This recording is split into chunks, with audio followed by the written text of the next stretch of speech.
Translate.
Saudara sekalian, kita katakan kehormatan saudara Bill Gates, ketua dari Gates Foundation, salah satu foundation yayasan filantropi yang terbesar sektor di dunia dengan dana 100 miliar dolar lebih dari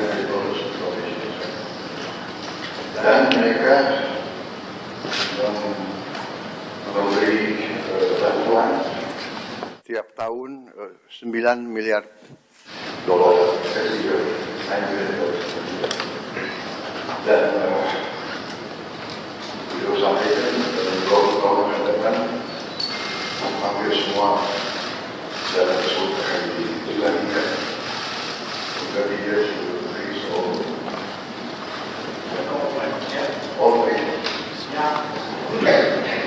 semuanya akan diserahkan. Dan inilah apa ya, pendekatan tokoh-tokoh seperti Bill Gates mungkin lebih Pancasila dari kita. Dan ini sesuatu yang menarik. Nah, tadi saya bicara dengan beliau telah memberi hibah ke Indonesia senilai 159 juta dolar, di kesehatan 119 juta, pertanian 5 juta, teknologi 5 juta, bantuan sosial lainnya lintas sektor programnya lebih dari 20 juta.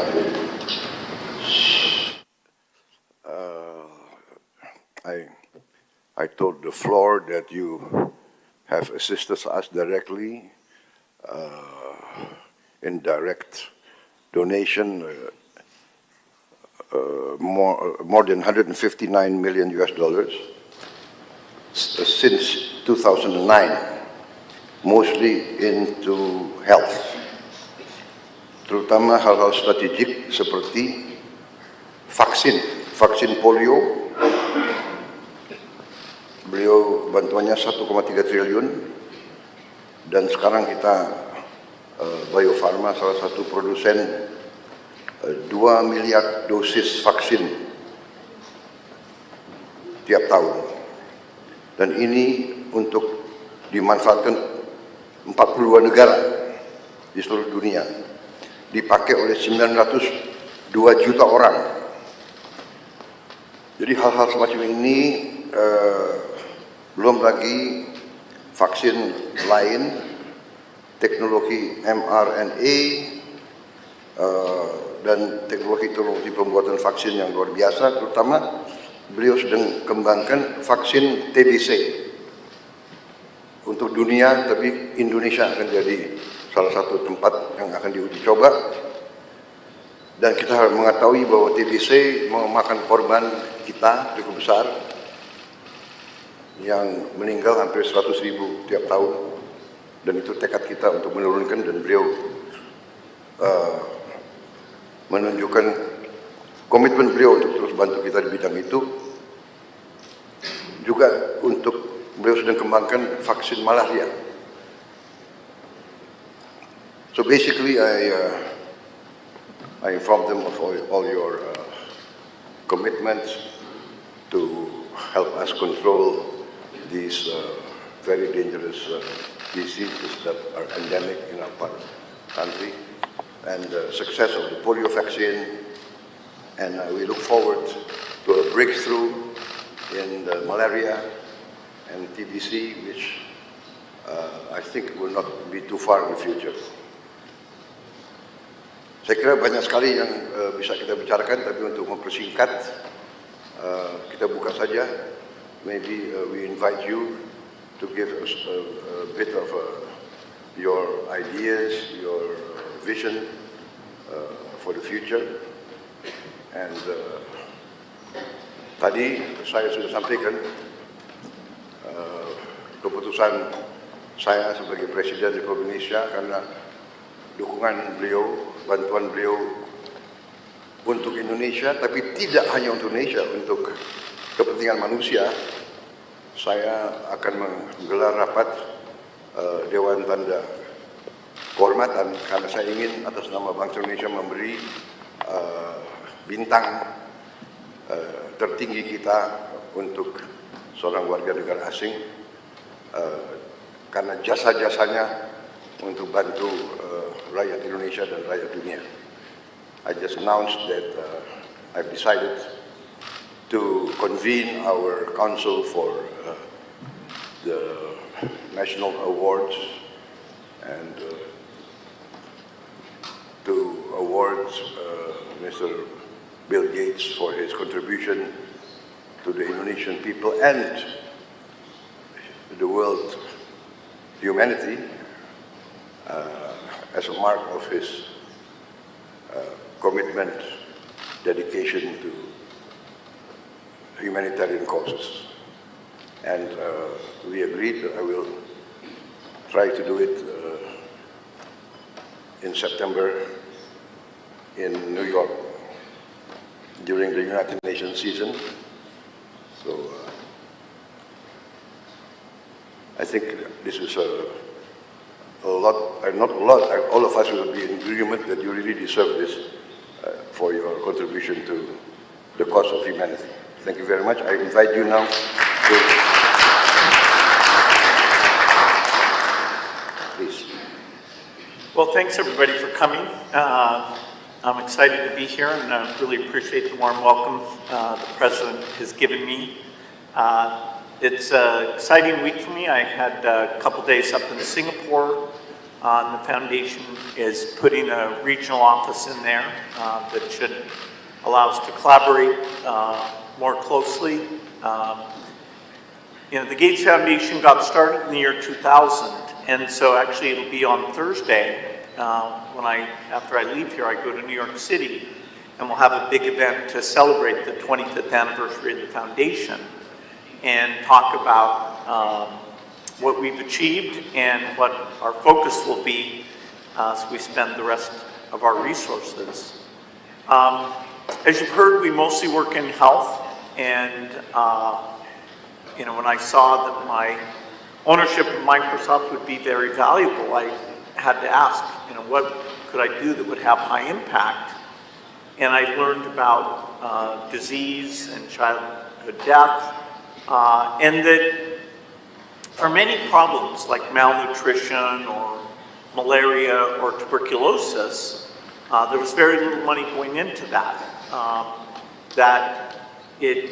The private sector wasn't doing it because the people who were suffering were mostly very poor, and the type of research needed would require lots of money and lots of patience. And so we made global health the biggest thing for the Gates Foundation, part of that was creating an organization called Gavi, which was funded by us and governments, and has played a role in providing new vaccines to all the children in the world. And in fact, Indonesia is a great example of that because you've adopted new vaccines like rotavirus for diarrhea, pneumococcus for pneumonia.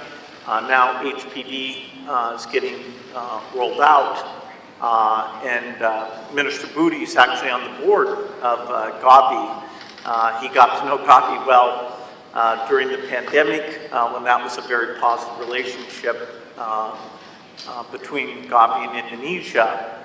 So we're carrying that forward. The basic statistic that always is amazing to me is that when the Gates Foundation was started in the year 2000, 10 million children under the age of 5 died that year.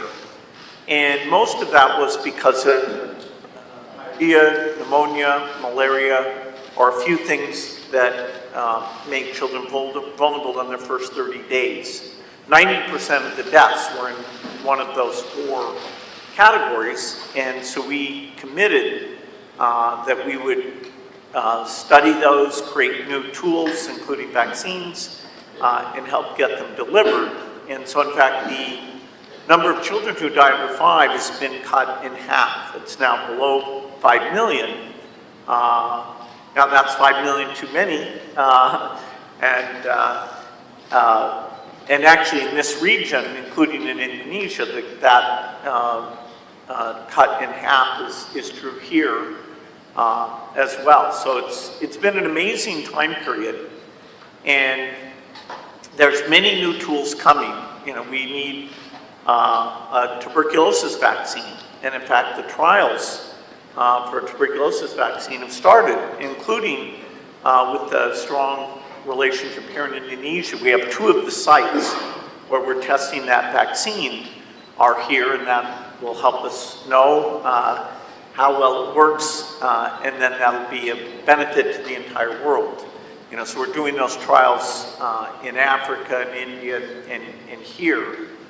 Very excited about that. TB is a great example of a disease that, because the rich countries don't have the disease, it just doesn't get hardly any money for diagnostics or drugs or vaccines. And so that's been one of our big focuses.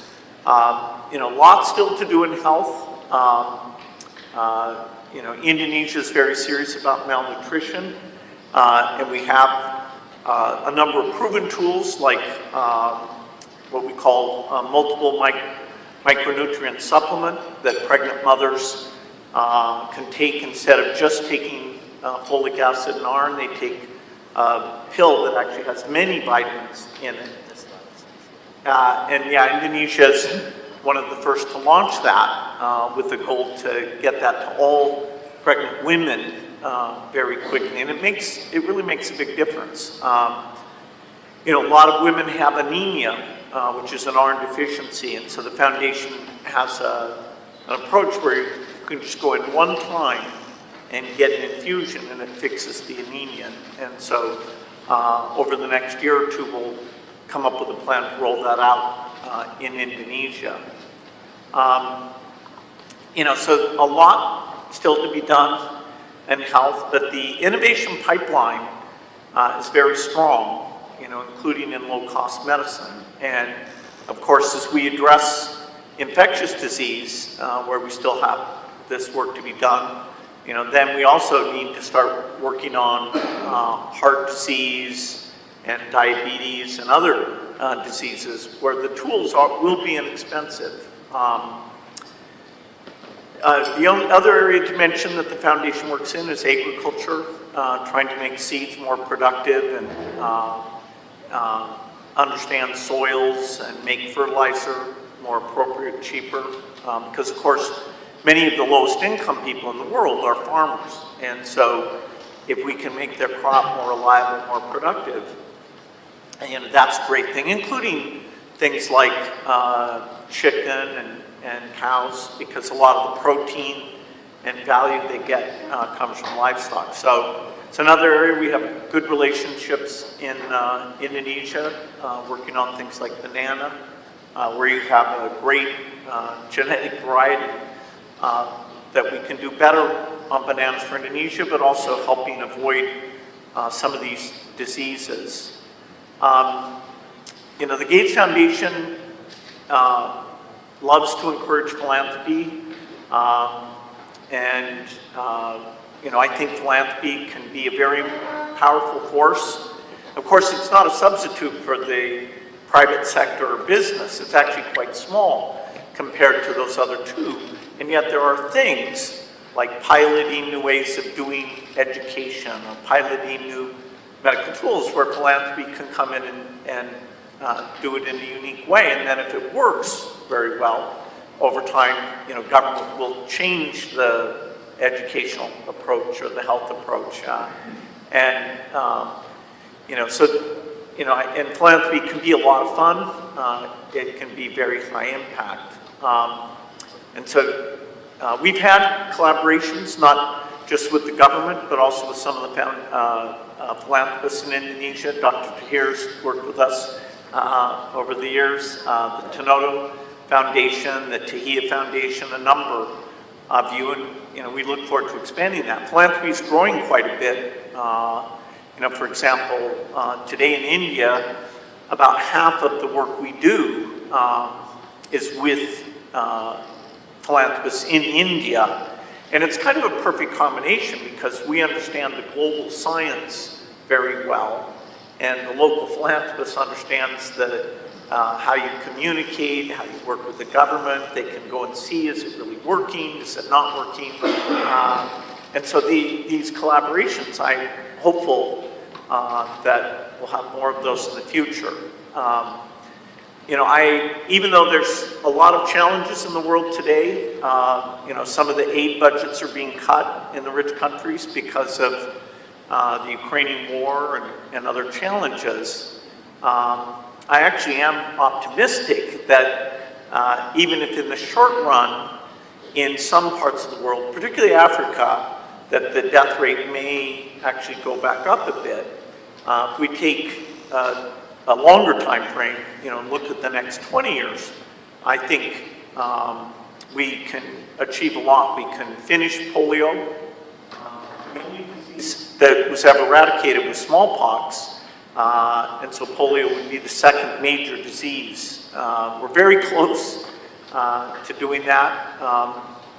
And once we finish polio, we'd like to try and eradicate measles and malaria as well. We have some new tools for that.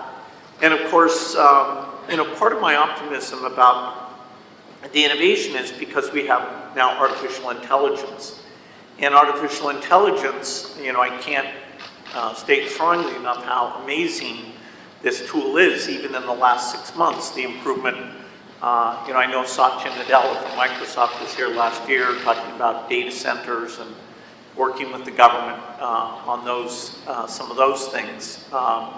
But you know, the AI is going to help us discover new tools, and even in the delivery of health and education and agriculture advice, we'll be using AI. So, you know, I've really enjoyed the philanthropic work, and I look forward to doing more. And again, thanks for the incredibly warm welcome that the President has provided for me. Thank you.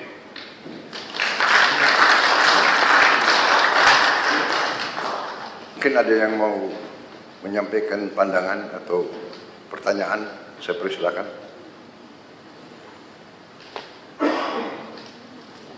Silakan. Terima kasih Bapak Presiden. Well, first of all, thank you, Mr. Gate, for your contribution to Indonesia and also to the world. You know, under the direction of Bapak Presiden, actually, you know, as a Minister of Investment, and also at the same time, I lead the CEO of Nusantara, which is our newly established sovereign wealth fund.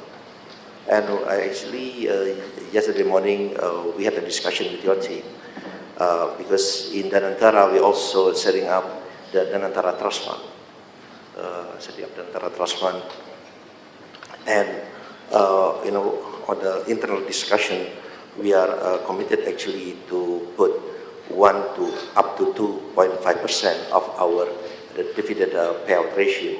So if you look at the number, actually, every year in the Nusantara Trust Fund, we are going to put every year at least $100 million. $100 million, and for the next 5 years, even 5 to 6 years, if you look at the number, actually we will pledge to put up to $1 billion in the Nusantara Trust Fund.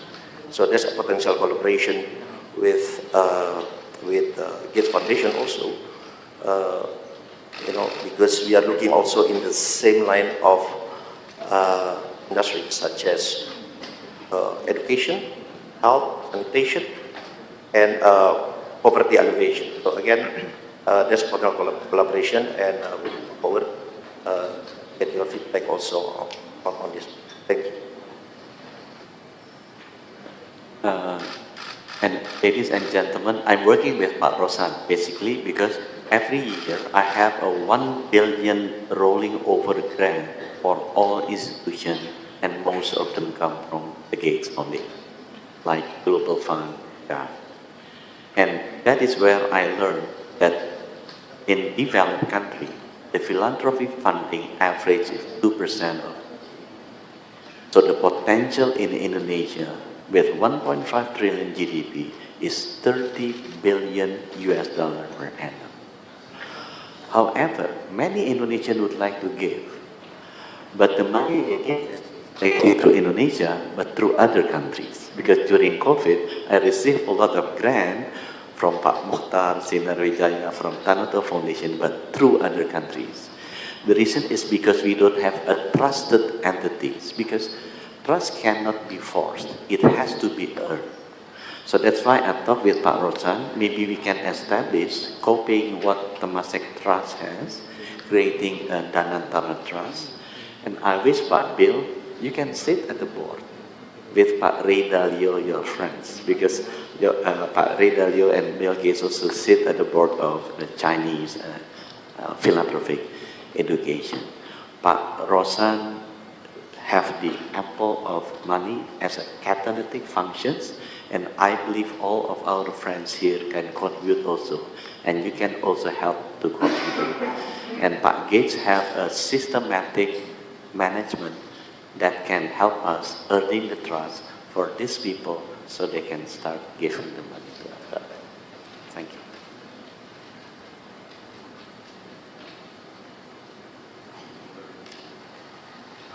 Mr. Gates, would it be possible to talk about non-health issues today? Certainly. Thank you. My understanding is that you're very interested and you've invested a lot of money in renewable energy. I've had several meetings with one of your partners, Edward Young, who is one of your partners, I believe still is one of your partners. So I'd like to know your thoughts about nuclear energy. SMRs, I understand you're in fact investing in Wyoming and nuclear energy, SMRs. You may know that our government is going to embark on a very ambitious nuclear power generation program. The second thing is on nature-based solutions. I'm very much into nature-based solutions and environmental issues. Reforestation, basically, is my passion. Wildlife, and through wildlife, reforestation and restore habitats for wildlife. So I'd like to know what you wanted to do and where you're going with your nuclear and your views on nature-based solutions. Thank you. Yeah, so, as I started doing the foundation work, it became clear to me that we need low-cost electricity to help countries develop. But I also started to be educated about climate change and, understanding that, we have to reduce emissions eventually to zero. And so I talked to my friends about, okay, can we make nuclear energy cheap? So I started a company in 2006 that's called TerraPower to make what's called a fourth generation reactor. Today's reactors are water cooled and they have a lot of pressure in the reactor. So they're a bit complicated, so often the cost can be very high. And so I thought it's very hard to start a new design, but that would be a huge benefit. And so now it's taken longer than we expected. We started out as being a joint venture in China, and then the US government decided they didn't like us working in China. And so we had to change, and actually now, as you said, we're building our first reactor in the United States. There's a lot of countries that really need nuclear energy. And so we have to make it cheap, and we have to show that this new design is extremely safe. And places like Japan, South Korea, France, the UK, they have in their plans a desire to use nuclear energy. But right now the plants are expensive. And so we are hoping as we build 20 of these reactors, the cost can be very low. Part of that will be through a very strong partnership we have with some companies in South Korea. Hyundai and SK are investors in this work. And so in 2030, that first reactor will turn on. And so during that decade, we would hope to build over 30 gigawatts of electricity.